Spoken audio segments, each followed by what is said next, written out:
light of the one. I am opening up with sweet surrender to the luminous love light of the one. I am opening.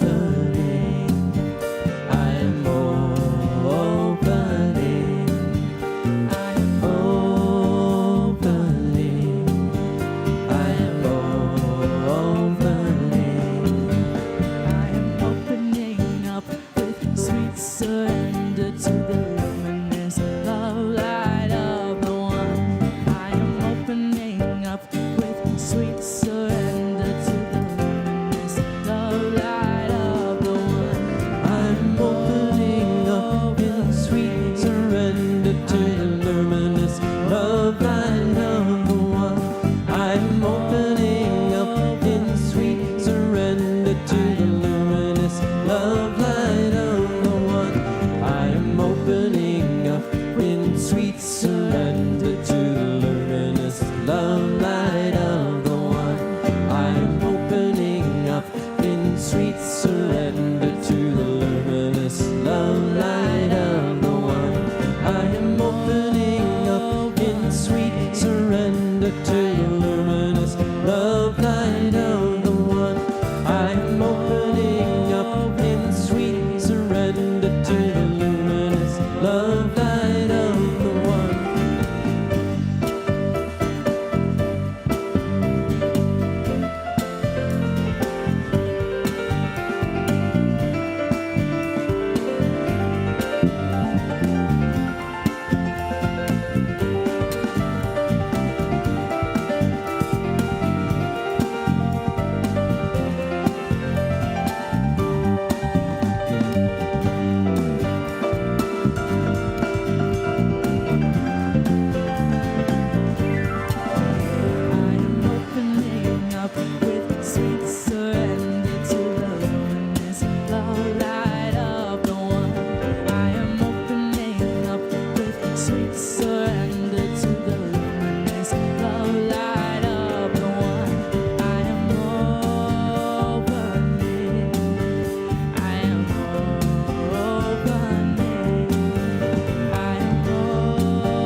Good morning. Welcome to the Center for Spiritual Living in Santa Rosa. I'm Russ Laguerre. I'm your assistant minister, and I'm so glad to be here with you today. And can we give some more love to our incredible band?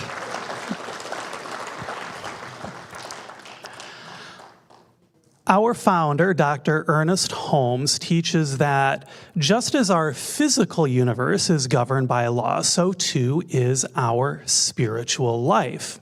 And he was interested in a spirituality that was both practical and predictable. And he believed that if we can approach the living spirit, this thing that we might call God, that we might call love, that we might call everything, in ways that we know are going to work for us, that's when we can uplift our lives. In fact, he was certain that we could uplift our lives that way. And that's why our teaching is called the science of mind. It's the science of changing our thinking through spiritual practice so that we might better our lives. So whether you're in the room or you're watching online, please know you are very welcome here, where we cherish the living spirit in all. Now, please join me in reading out loud our mission. The Center for Spiritual Living is a spiritual community that promotes global transformation through personal transformation. Our purpose is to awaken humanity to its spiritual magnificence. We are motivated by a compelling global vision that inspires us to bring the gifts of compassion, integrity, and loving kindness to the world through our programs and teaching. Together, we are helping create a world that works for everyone. And we live out this mission through our 5 spiritual practices, and would you please read those with me? Spiritual study, affirmative prayer, meditation, selfless service, spiritual circulation. We would now like to extend a very warm welcome to our first-time visitors. If it is your first time in our center, would you please raise your hand or stand as you're able? We would love to bring you a flower and a welcome packet as a token of gratitude for joining us today.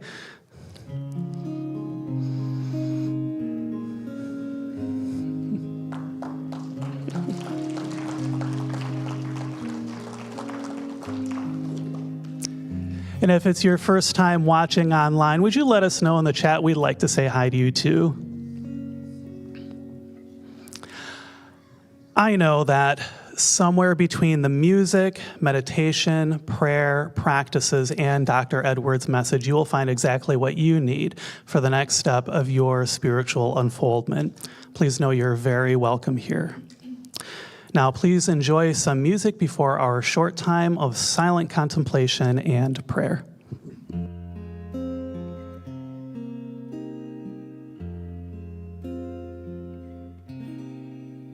Every thought is a prayer. Every prayer is a flower. Let it bloom. Sunshine of God's love.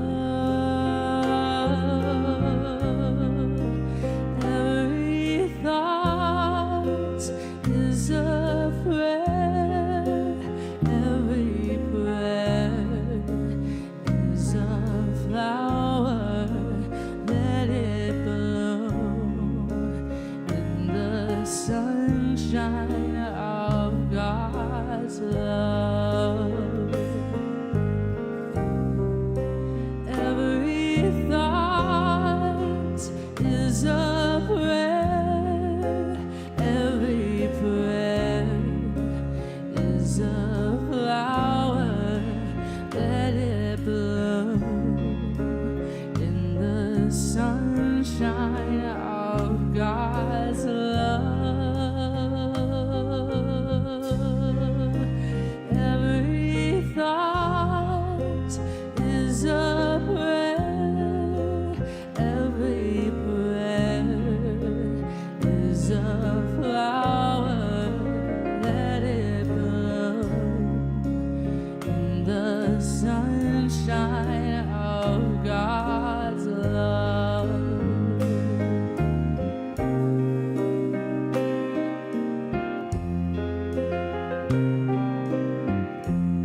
sunshine of God's love.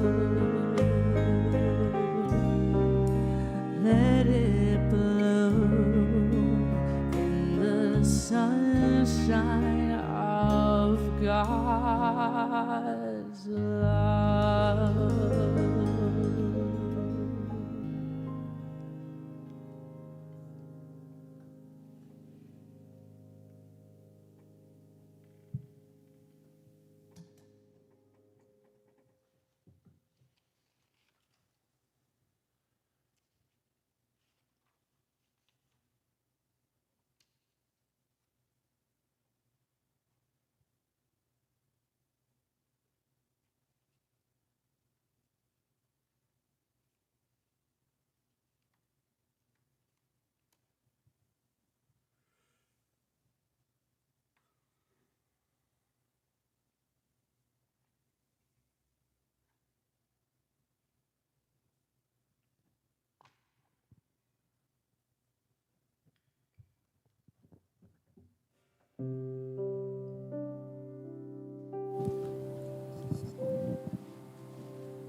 There is one magnificent love, one endless creativity, one. And yet this one shows up in a myriad of ways, in all the wonders of nature, and in every single being. I am made of this love. Since there is only one, all of me must be made of this goodness. And as it is true of me, it is true of each one listening. Each one, the magic, the wonder, the love, the magnificence. Each one, the creative force of the universe. And so I speak my word for this service, for this place, and for this time, and for this word. And I claim that somewhere in the message, in the music, in the silence, in the prayer, in the love exchanged and expressed, there is the awakening to the truth of our being. There is the letting go of any idea of separation and the coming into the truth of our being, which is that we are it. We are the beloved. We are the love. We are the ones we've been waiting for. And so I give thanks for this awakening, for this connection, for this presence, this moment. I give thanks for each one who makes it possible, each note of music, each word, each loving silence. And I turn my word over to the law that always says, oh yes, beloveds, whatever we tune the music, the dial to, we'll hear that music. And so we tune it to remembering the truth of our being. And together we say, and so it is. Good morning. I'm Venus Maher, a licensed prayer practitioner emeritus here at the center, and I ask you to read the affirmation with me. I live in harmony with the creative power of life.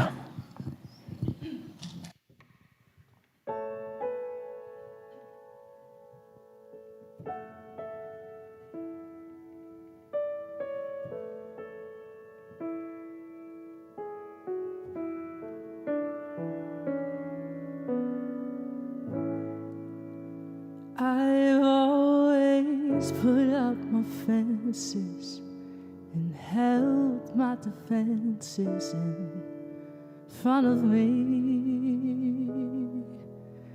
not knowing my heart was imprisoned till you gave me wisdom to find the key.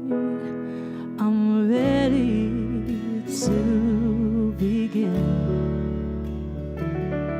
I'm open and love's coming in when you move through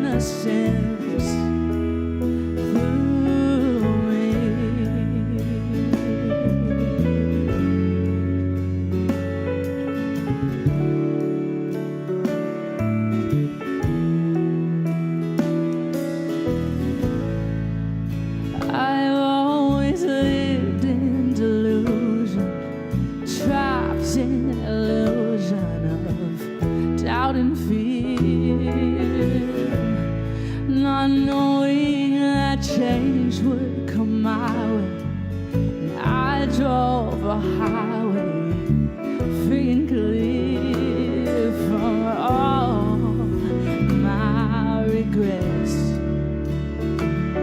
I'm open to what's coming next when you move through me, when you move through me. You give me the confidence to take back my innocence.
Oh, thank you very much. That's beautiful. How wonderful to have you all back with us this morning. There's Francesca and Sophie and our whole band. Brett, and Nick and Christopher. It's such a pleasure to have them to inspire us every Sunday morning. Yeah. Here is a question for us this morning. If you didn't understand gravity, would you still fall down? Of course you would. Because gravity, I suppose we can say, doesn't care if you've studied physics. In the same way, I guess you can say it doesn't care which faith you belong to. It works the same for everyone all of the time. And here's why that matters for us this month and today. Because we hold the idea that spiritual principles work in a similar way. And that's what chapter 2 of the Science of Mind textbook is all about. It's titled The Way It Works. And last week, Reverend Russ mentioned a tradition that we have in our movement at the start of a new year. Many of our centers return to the first 4 chapters of the Science of Mind textbook as a way of getting back to basics. So week 1 focuses on the thing itself, our idea of divinity. Week 2 focuses on the way it works. Now, this is why returning to basics is important and valuable for me. Because understanding how a thing works, how it works, isn't something that I get to do once and then move on. It's more like something that I have to revisit again and again and again, because life keeps on adding layers of experience and complexity. For example, I can say I already learned at the very beginning of my classes that what I welcome in my mind quietly shapes how I live. But it turns out that if I'm not paying attention, old habits of thought can move back in without even asking permission.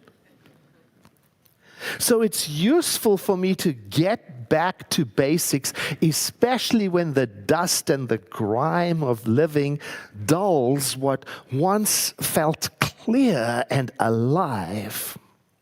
So coming back to these foundational ideas doesn't feel like I'm going backward. It feels like I'm remembering what first woke up in me when I found Science of Mind some 40 years ago.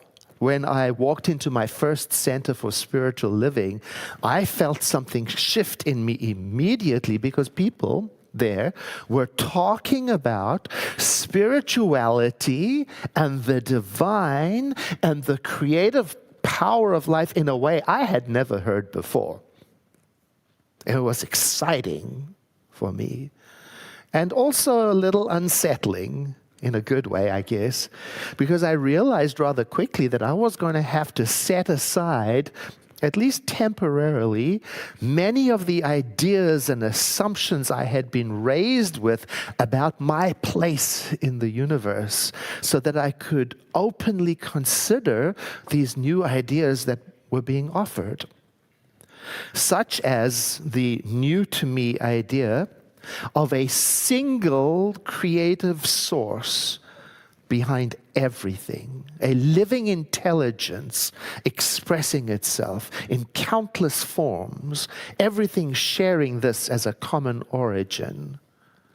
And humanity, I was told, was part of that expression. That was exciting for me. And more than that, I learned that we give shape to that creative energy through our thoughts and our intentions, whether we know it or not, whether we understand how it works or not. Now, over the years since I began some 40 years ago in Science of Mind, in those early days, as a movement, we've changed and developed. We've learned a lot since then about the role that trauma plays, about systemic oppression and unjust systems. We've learned about the potential harm of oversimplified spirituality, and those insights continue to matter because they're deepening our conversations. And still, what Reverend Russ said last week continues to be true for me, and it's this: that there is a power in the universe and you can use it. Now, Science of Mind suggests that we use it in a very particular way all the time. When we think, when we imagine, when we dream, when we feel, when we pay attention, when we're doing that, the same creative force of the universe is flowing through us, expressing as us, and that is another idea that took my breath away. As a young man, to imagine that the same power that creates galaxies and stars and oak trees and ants could be moving through my human awareness on a personal scale, well, that opened up some possibilities in me, and it sparked the beginning of a lifelong and growing awareness of what was in my own thinking. I started to become aware of it. I started to notice the steady stream of thoughts that are filling my mind throughout any ordinary day, and I began to notice something. I started to notice how much of that content in my mind was inherited. It wasn't fresh. It wasn't new. Some of it wasn't even mine. Voices from my family, from my culture, from society, from religion, from advertising, from politics, from media, had found a place in my thinking. Whether I knew it or not, it was working. It was shaping my reactions, my expectations, whether I was aware of it or not, was determining what I accepted as being possible for me. Like the time when, as a young man, a long time ago, I was standing in line to check out of a department store, and I heard my mind saying something truly irritable about waiting. And it was something that my godmother would say right at that moment before she would cross her arms and start tapping her foot, impatiently staring at the back of the person in front of her as if it would change something, and the whole event was so unnerving. And then I realized that moment I was duplicating her. I became aware in that moment of how I was using it. I realized that this idea of impatience, it wasn't mine at all. Actually, if I took a step back, I didn't feel impatient. I was fine. I remember that moment so clearly. It was, I think, one of my first experiences of purposefully changing my mind.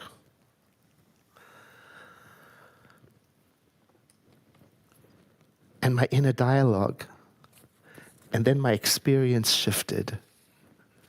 Now, Science of Mind classes gave me the language to describe this interdependence and shared experience of influence. It's called group mind, the collective atmosphere of the thought we all share, often without realizing it. So I started to realize it, to pay attention. And I became more aware of it. And I discovered something really empowering, that I had the agency at any moment in my life. The possibility was there for me to pause, to breathe. And in that pause, I had the possibility of choosing where to place my attention. I could decide what ideas to follow, to cultivate, to nurture, to get into. And I could also notice what ideas were not helping me thrive. I had that power. I didn't know it. Now that awareness, it didn't erase some of the real difficulties of life, the realities of trauma and systemic inequity. Those factors remain real and influential, and they can shape what's possible in any given moment in a very powerful way. But here's what I became aware of. Within those conditions, as real as they are, I still play an active role in shaping the quality and the focus and the attention of my inner life. There is a power in the universe, and I'm using it all the time, whether I'm aware of it or not. So I started learning how to become aware of it, how to become aware of how I was using it.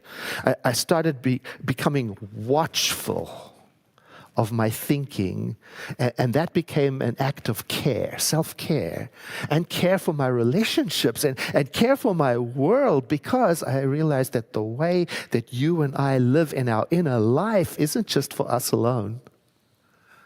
We are all of us, all of the time, each one of us contributing something to the shared atmosphere that we all move in, that is creating this world, whether we know it or not. So I began to notice this influence that we have on this direction that life is going, and I noticed it was connected to things like what we tolerate, what we amplify, what we choose to stand in. That was so exciting for me as a young person. It made me feel that my inner work was part of something much larger. And so it became a daily practice for me to choose and to re-choose and to choose again. Where will I let my attention rest? What values will I let guide my interaction with life? I started asking myself, how do I want to show up in my world? Not how my godmother wanted me to show up. And that kind of inner awareness and steadiness, it has consequences even beyond the personal. It matters for our children and the generations that will inherit our world. It matters for people whose voices are easily ignored, and it matters wherever safety and dignity and belonging are still fragile. When we practice in this way, then spiritual values like freedom and inclusivity, education, loving kindness, whatever they are, they stop being abstract ideals and they become a living compass, and they can show us how to listen, how to speak, how to vote, how to treat strangers, how to care for the planet. So a question that I was asked after I spoke at a convention about this very topic seems relevant today. Here's the question. Why then does the world feel so turbulent if so many of us are committed to a world that works for everyone? Well, honestly, I can't say I know the answer, the complete answer to that question. But here's what I'm noticing about the way it works. Whenever we take a stand for something that really matters, whenever we name a value or have, let's say, a high holy vision for the way we want to live, it turns out that everything unlike that vision and value has a way of rising up in our awareness. Not to punish us, not to prove that we're wrong or failing, but I guess to be seen, to be examined, to be transformed. So it can look like this. I take the stand for inclusion, and then the light reveals my own places of intolerance. I stand for respectful, open communications, and then I notice how quickly I turn into sharp words when I feel offended. I say I stand for a world that works for everyone, and I see the light shining on that strong pull towards self-centeredness, self-promotion, me first. Now, rather than seeing that as hypocrisy, I've come to see it as consciousness becoming aware of its own focus. So now when I find myself asking the question, why does the world feel so turbulent right now? Another question quietly follows. It's this: what did we think would happen when people started naming their commitment to freedom and dignity and equity and human rights? What did we think would happen? When we shine the light on our values, we also illuminate everything that contradicts them. So what was hidden becomes visible. What was tolerated becomes unacceptable. We are indeed living in an evolutionary moment in time where it seems like humanity is again learning how to preserve freedom and dignity. And I'm thinking to myself now, maybe it's exactly because of what looks like to me an ongoing return over and over again to the values of peace and harmony and inclusion and all of those. You know, that's not dead. And that work is challenging because it asks something of us. It asks us to come back to the basics of our values over and over again while we're moving forward, not only in what we oppose, but in how we choose to respond to what isn't working. And this is one of the reasons why I feel so grateful for the spiritual lineage that we stand in at the Center for Spiritual Living. Because our teaching is guided by the same values I believe Jesus of Nazareth pointed to through his life and actions. For example, diversity. When he crossed social and religious boundaries, spoke to Samaritans and honored the faith of the Roman soldier. Equity. When he turned the social order upside down and named the poor and the grieving and the overlooked as sacred. Inclusion. When he welcomed those who are pushed to the margins, when he touched the sick, when he embraced children, and when he dismantled the walls that kept people out by saying, "Come to me, all of you who are weary and heavy laden, and I will give you rest."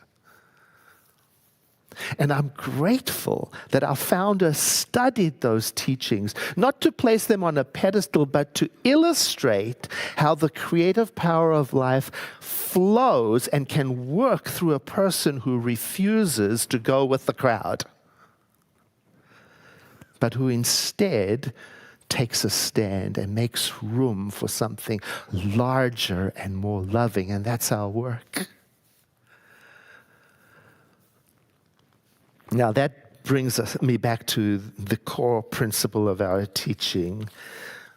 What we hold in consciousness matters. And the way it works is that spiritual law responds to what we hold in consciousness in a similar way that soil responds to a seed that is planted in it. The soil grows whatever is planted in it, whether it's a weed or a watermelon. And so to me that means spiritual law itself operates in my life whether I understand it or not. So let me use it wisely, because our participation in creating this world could be unconscious or deliberate. Yeah, so if I consistently dabble in fear thinking, in hatred thinking, in separateness thinking, in resentment thinking, in getting even thinking, in jealousy thinking, even without meaning to, I need to be honest with myself about the kind of harvest that tends to follow that kind of sowing. So now, after all these years of study, I think of spiritual law as the underlying intelligence of life itself, as something that doesn't judge me, that is not angry at me, that is not trying to convert me or convince me. It doesn't take sides. It's just there simply responding to what I am persistently planting, accepting, embracing, to what I'm making welcome in my thinking. And that has taught me sometimes to get up and move on. That has taught me sometimes, put that down and move.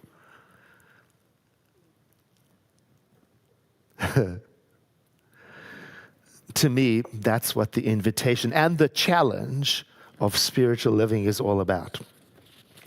to practice meeting each moment of life with awareness of where my attention and my values are in my heart. Claim that agency and refuse to be directed by anything else. Even when the world feels loud, fractured, uncertain, and that can feel unsettling. Maybe it can also be exciting. If I think about how can I, from this day forward, get back to the basics of practicing living with more clarity about what is in my consciousness? How can I practice responding with more steadiness rather than reactivity? How can I let my values shift from abstract ideas into a compass in my life, in my actions, in my relationship? Because I do accept that life expresses through us creatively, whether we know it or not, so we might also well know about it. So I leave you with this question today. Not to answer very quickly, but to carry with you. What are you choosing to make welcome in your consciousness right now? And today, and this month, and this year. And if you find the space to take a quiet moment and examine your answer, it can be very beautiful, especially if you notice what happens in your body as you answer that question. Does the thought, the answer, create tension or ease? Does it close you down or open you up? Does it sound like your voice or somebody else's? Does it ring true? Because that's one of the ways that we can begin to explore if your answer is authentically yours, or if it's time for you to get really honest with yourself. Who's driving the bus? Now, you don't have to hold that line of questioning all by yourself. If you'd like support, our prayer practitioners are available online through our private Zoom rooms and also in the room after service where you can sit with somebody, ask what's on your mind, and they will custom make a spiritual mind treatment for you. And of course, you're always welcome to submit a prayer request online. Now, next week, we're moving to chapter 3, which is titled, What It Does. The thing itself, the way it works. Next week, what it does. I can't wait to get into that with you. So for now, let's take a breath in. And as you exhale, let's turn within for a moment of prayer. There is one creative energy in and through all creation, eternal, persistent, perpetual, never created, never ending, without borders, in all dimension, in all space, and in all time. It is the all and all, the ground of all being, the source of everything. I am part of this because there is no spot where it is absent. As is each person in this auditorium, part of that which is everywhere present. It is the source of all possibility, all knowledge. And I am plugged into that, as is each person here. And from this sense of unity with that power, I realize that something wonderful is happening all the time in my life. That I'm standing on the threshold of new possibilities and new choices, new options, new lines of thought.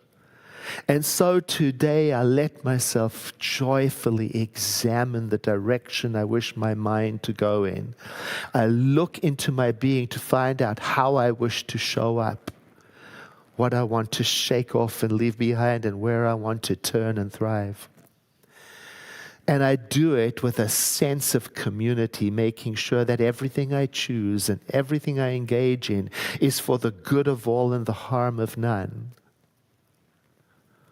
And I find this stirs up in me a sense of gratitude and celebration, a sense of hope and possibility as I realize that my good and that the good of creation depends on no person and no thing and no government and no agency and no diploma and no title and no nothing other than the creative power that is at the heart of all things. And I reclaim the power to create anew.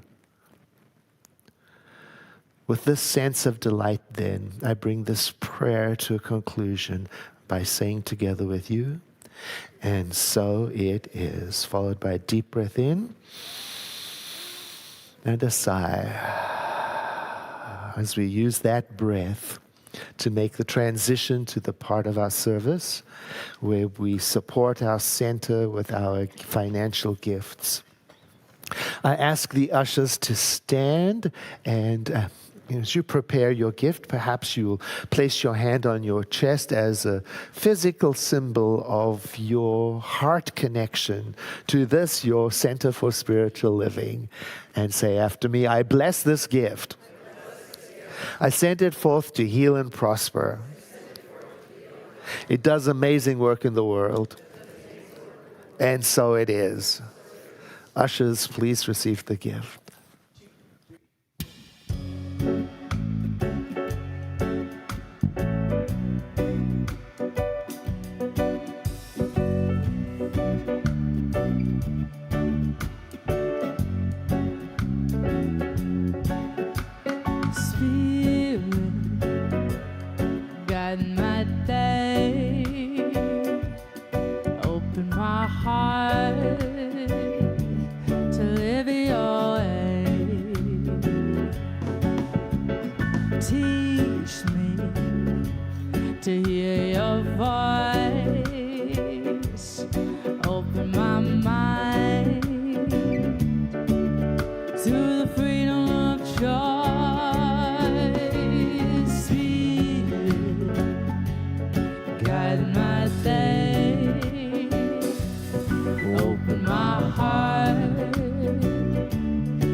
Thank you again for all of the gifts that you share with this wonderful community. And thanks again to our incredible band.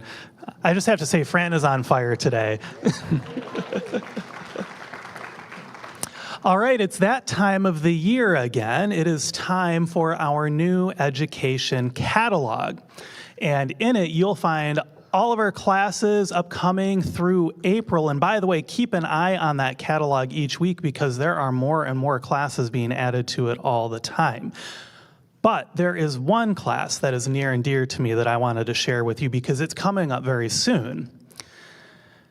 Now, I know that it can be challenging to give something up, whether it's a physical thing or maybe it's a habit, maybe it's a way of thinking. And this is why the practice of letting go is an important aspect of many spiritual traditions. And these practices, they're designed to help us to better understand our essential nature, that essential spiritual nature. You know, who are we without our stuff, without our habits? How can we live a rich life regardless of how much money's in our bank account? And what does life look like when we step into our calling, when we truly step into our spiritual nature? Well, these are all questions that we're going to answer in my upcoming class, The Abundance in Austerity. That starts on Tuesday, February 3rd at 6 p.m., and that's going to be a hybrid class in person and on Zoom, and you'll be able to sign up for that this week. Speaking of another upcoming free class, I consider the center to be my spiritual home. And that's why I'm glad that I'm a member here, because it's my way of affirming that I have a stake in this community and its success. And you can affirm this too in our upcoming new member orientation class that is happening the last Sunday of the month, January 25th at 1 p.m., and that will also be in person and online. And in it, Dr. Edward and I are going to give you a tour of our website. So you'll be able to find not just what you're looking for on what we consider to be the central source of all of the things that are going on in our center, but you'll also be able to find out about all the benefits that come from being a member. And by the way, if you are a member, but you still want to have a tour of our website, you can come too. So please bring yourself. We'd love to give you that tour of our website. We're very proud of it. But if you aren't a member, this is also the class for you. So you can register on our website, CSLSR.org, and we also have registration forms at the info desk if you're here in person, and you can fill those out on your way out. Community doesn't have to stop just because the Sunday service ends. Throughout our year, we have what are called circles for spiritual connection. And these are small groups that meet every week to discuss Sunday's spiritual inspiration and provide a place of connection so that we can support one another as we grow in spirit together. And registration is open now for our upcoming set of Circles for Spiritual Connection, and you can sign up for a group that fits your schedule on our website. And we also have the opportunity for you to get more information on that at the info desk. Finally, Dr. Edwards' new class, Life Beyond Life, begins in person tomorrow at 6 p.m. and also Saturday at 9 a.m. for those who want to join on Zoom. And I've heard from Dr. Edward this morning that first class is going to cover something really cool. We're going to look at this concept of an afterlife from the perspective of many various faith traditions. So that's super exciting for me, and I hope it's exciting for you too. So a little teaser for tomorrow. And this class, it's free for anybody who's filled out a giving intention for 2026. Now, this is the important part. Today is your last opportunity to fill out a giving intention form if you have not already and you want to take Dr. Edwards' class that begins tomorrow. So if you have not filled out a giving intention, you want to join the class, please do so by 1 p.m. today, because that is our cutoff time. And you can do that too at the info desk and on our website. Our January nonprofit partner is Sonoma County Indian Health Project, which supports Native Americans to thrive. And they offer a variety of services, including medical, dental, and substance abuse services, as well as so much more. So if you'd like to know more about the good work that they're doing, you can go to their website, which is schip.org. www.cslsr.org. And I believe we'll have that in the video that we're going to show in just a moment. But I wanted to take this time to thank you all for being a vital part of our community. And I look forward to seeing you at our Wednesday evening service this week, where we're going to explore the spiritual nature of inspiration. So please enjoy this video and have a wonderful week. Hello, my name is Betty Arterberry. I am the CEO of the Sonoma County Indian Health Project, Incorporated. First, I'd like to thank the Center for Spiritual Living for your kind donations. We are currently located on Stony Point Road in Santa Rosa. Our mission at SCIP is to continually improve and maintain a comprehensive healthcare system to serve the needs and traditional values of our American Indian community. Our goal is to integrate both our culture and health services to offer traditional forms of wellness to our community, as well as modern medicine. Our clinic consists of 8 departments. Dental was our first department offering services to our community.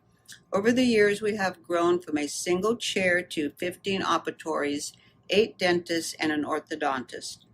Our medical department has implemented a phase clinic, which stands for preventing heart attacks and strokes every day. Each patient will be met by a variety of providers that serve all aspects of our patient's health. Our behavioral health department offers a wide range of many services that include counseling, clinical services, outpatient substance abuse counseling, and intimate partner violence advocacy. Our Healthy Traditions Department focuses on nutrition and specifically provides education for our patients with diabetes on how to make healthy food choices and lifestyle habits. SCIP offers more to our Native community than healthcare. We provide resources and a community where Natives can come together and are welcomed by other Natives.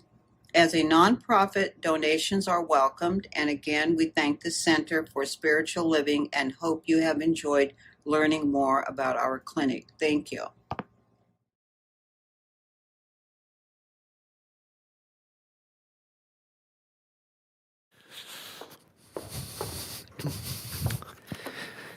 If there is something that is incomplete in you, or if you cried yourself to sleep last night, or you're working on something exciting and you'd like some spiritual support, please do not go home without taking advantage of the prayer support right here in the sanctuary after service or online in our confidential Zoom rooms. There you will meet a practitioner who will hear your request and they will custom make a spiritual mind treatment, which means an affirmative prayer right for you in lifetime. It's a beautiful gift to give yourself. With that in mind, won't you please stand as you are able, saying, something wonderful is happening through me right now. It is this thing called life. Life is in my mind, life is in my body, and life is in my affairs. I think it, I feel it, and I accept it just the way that it is, and just the way that it is not. Thank you, life. Know with me that you are never alone, that Spirit is right where you are, that you have only to look within at any moment to know that you're guided and sustained by a power that expresses itself as you in this world. In deepest gratitude, let us live our lives accordingly, so that in everything that we do and say and think, we honor this presence within. And so it is. Thank you so much for being here. I look forward to seeing you next week. Let's sing.